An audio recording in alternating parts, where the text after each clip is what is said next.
Welcome to the Mind Spark, bringing you the latest news from around the world. In the very heart of Central Asia, where the earth is swallowed by endless waves of golden sand, lies the Taklamakan Desert, an unforgiving expanse so formidable, it is known as the place of no return. For generations, this colossal sea of sand was deemed untamable, a realm where life dared not tread. But then, a fearless alliance of scientists and engineers rose to challenge the impossible, determined to bend the will of nature itself. Their vision was nothing short of legendary, to unleash millions of fish into this barren abyss, not by mere chance but by forging a living, breathing oasis where none had ever existed. The world watched, breathless, as these pioneers drilled deep into the ancient earth, searching for the hidden lifeblood that could awaken the desert. This was not just an experiment, it was a defiant proclamation of hope, a battle cry against the relentless march of desertification and thirst. Every force of nature, scorching sun, shifting dunes, howling winds, rose to oppose them, yet the team pressed forward, undaunted. And then, beneath the blazing sun, the first ponds shimmered like jewels, heralding the dawn of the impossible. This was more than a tale of fish, it was a saga of rewriting destiny in the world's harshest crucible. The Taklamakan's Desert Fish Project became an odyssey into the unknown, a wager of epic proportions with results that would astonish the world. It shattered the boundaries of imagination, transforming emptiness into a stage for creation on a grand scale. The legend that unfolded would ignite the spirits of scientists, villagers, and dreamers across the globe. In the Sea of Death, the first chapter of an extraordinary adventure was about to be written, where life would rise triumphant from the sands. To grasp the scale of this achievement, you must understand the Taklamakan Desert, a vast expanse larger than Germany, where rain is almost non-existent and temperatures swing from blistering heat to freezing cold. For millennia, this was a world defined by absence. No water, little vegetation, and only the hardiest creatures surviving on the fringes. The idea of introducing aquatic life here seemed absurd. Where would the water come from? How could it survive the relentless sun and shifting sands?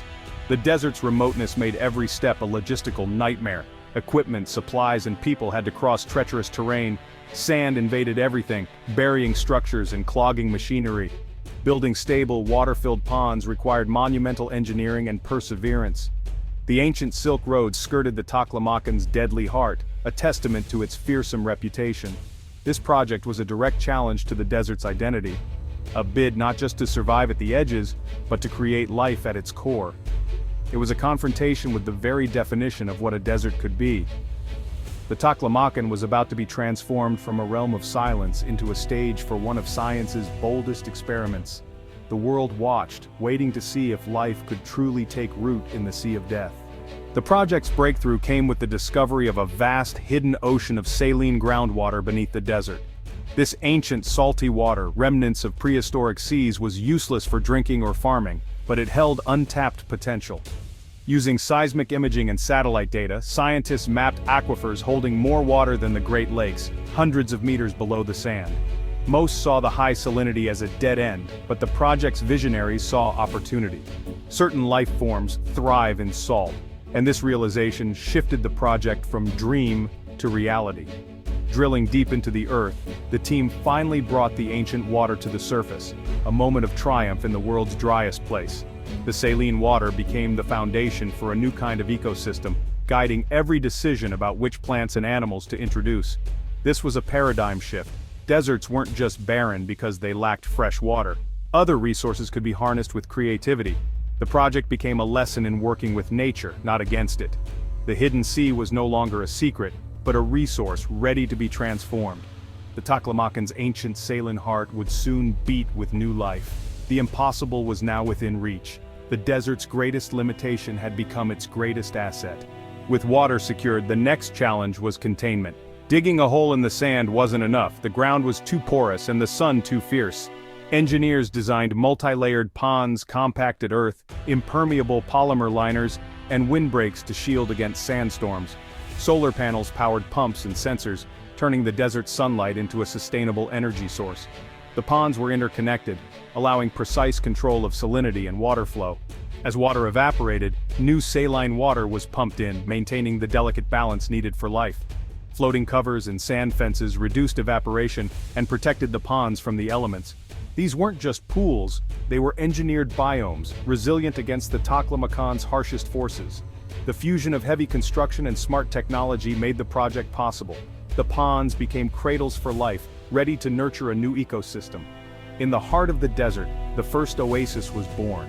The question now, what could survive in these salty, sun-baked ponds?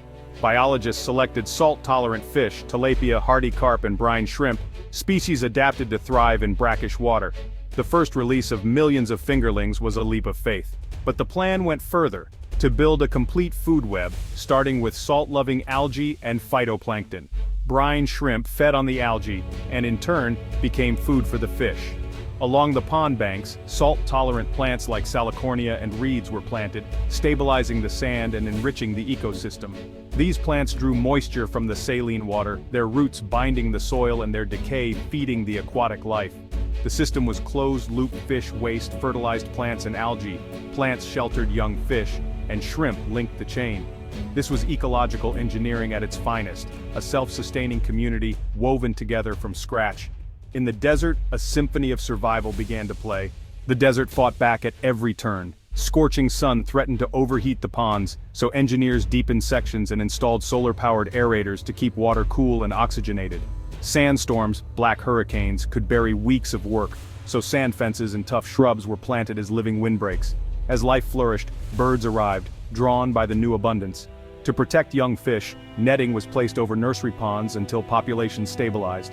The high salinity corroded equipment, so rust-resistant materials were used.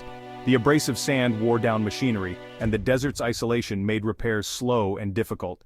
Every setback demanded creative solutions and relentless determination.